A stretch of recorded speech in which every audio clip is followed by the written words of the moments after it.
están, amigos? ¿Cómo están? Sean ustedes bienvenidos a este espacio de No Apto para Cínicos con su servidor Jaime Hernández en este inicio de semana, un inicio de semana que está cargado de noticias, pero además de noticias que nos permiten asomarnos al pasado más reciente de México. Me refiero en esta ocasión a la revelación de la pasada semana, hacia fines de la semana pasada, de un periodista sobre documentos desclasificados por la administración de Joe Biden, en las que queda confirmado que los expresidentes, por lo menos desde Adolfo López Mateos, Gustavo Díaz Ordaz y Luis Echeverría y hasta José López Portillo, fueron informantes de la CIA. Bueno, ¿qué de peculiar, qué de sorprendente tiene esta noticia? Francamente, ninguna. Porque no es la primera vez que periodistas, analistas e historiadores han apuntado a esta relación inconfesa de la CIA con algunos de los exmandatarios de México, sobre todo a partir de la década de los 40. Pero hagamos un poco de historia para ver de qué manera la CIA llega a México. La CIA se instala en México bajo la presidencia del expresidente Miguel Alemán y se instala aproximadamente la primera oficina en México en el año de 1948. Un año después de su creación, en 1947. ¿Y por qué México, la Ciudad de México, sería uno de los principales cuarteles de la CIA? Pues porque prácticamente acababa de terminar la Segunda Guerra Mundial y se vendría encima lo que hoy conocemos con la época de la Guerra Fría, que fue lo que atizó y incluso lo que expandió la labor de inteligencia y las actividades de la CIA en México.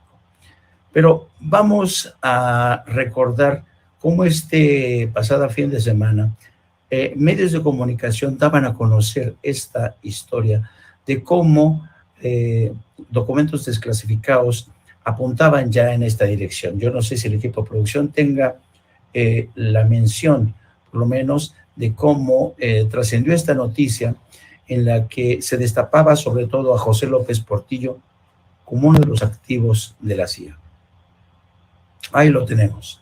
Ahí tenemos imágenes de José López Portillo en el momento en el que prácticamente asciende al poder. Esta información recientemente divulgada hace alusión precisamente a López Portillo, un hombre que se caracterizó por ser, por lo menos en el discurso, un presidente de corte nacionalista, pero que después, con el paso del tiempo, fue cayendo en una serie de excesos, de actitudes frívolas, que realmente lo convirtieron en uno de los peores presidentes que ha tenido en México.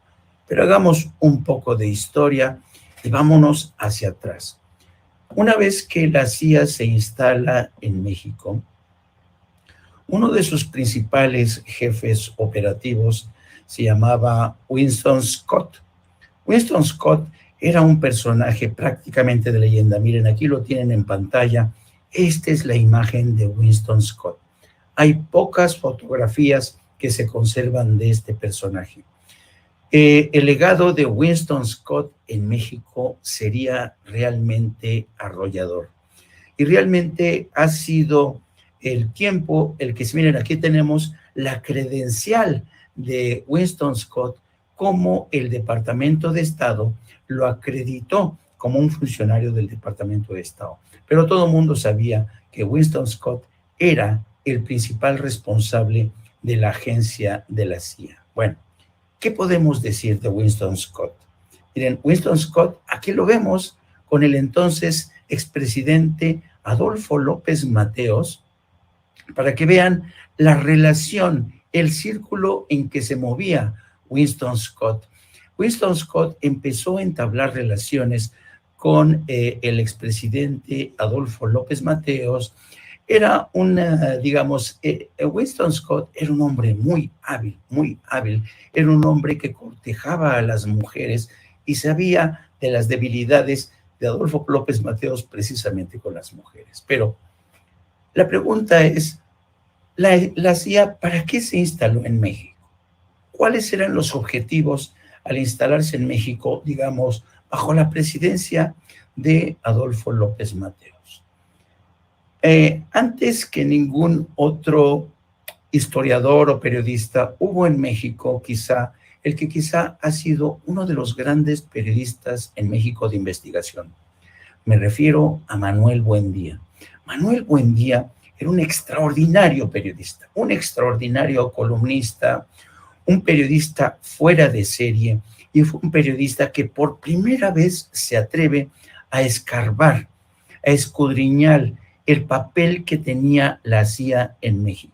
Muy pocos periodistas se habían atrevido a tocar la esfera de la CIA, pero se daba la circunstancia de que la CIA ya se había extendido, había expandido sus actividades hasta el gobierno, hasta la presidencia de la República, a quien ya tenía en nómina, y también algunos secretarios de Estado. Precisamente la eficacia de Manuel Buendía a la hora de investigar a la CIA y publicar el que sería el primer libro sobre la CIA le costó muy posiblemente la vida. Este es el libro que publica Manuel Buendía, la CIA en México. Es un primer recuento, es una primera aproximación de cómo la CIA operaba en México bajo la figura de Winston Scott.